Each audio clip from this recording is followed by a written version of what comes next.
Hi dears, ഇന്നാണ് ഇവിടുത്തെ കാവിലെ ഉത്സവം കേട്ടോ. കഴിഞ്ഞ വർഷവും ഏതാണ്ട് ഈ ഡേറ്റ് അടുപ്പിച്ച് തന്നെയായിരുന്നു. അപ്പം ഞങ്ങളിവിടെ താമസത്തിന് വന്നതേ ഉള്ളായിരുന്നു കേട്ടോ.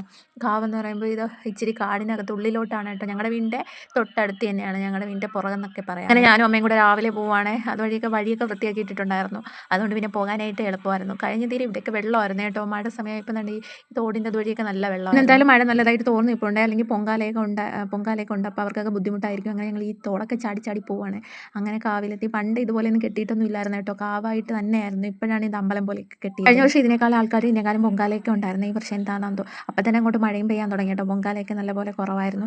അതിൻ്റെ ഫ്രണ്ടിൽ കൂടെ തന്നെ ഒരു അരുവി ഇങ്ങനെ തോട് പോലെ ഇങ്ങനെ പോകുന്നുണ്ട്. നല്ല വെള്ളം. ഇന്നലെ ഇന്നും കൂടെയാണ് ഉത്സവം. കാവല്ലേ, എങ്കിലും രാത്രിയൊക്കെ പോകാമെന്ന് പറഞ്ഞ ഒരു പേടി പോലെയാണ്.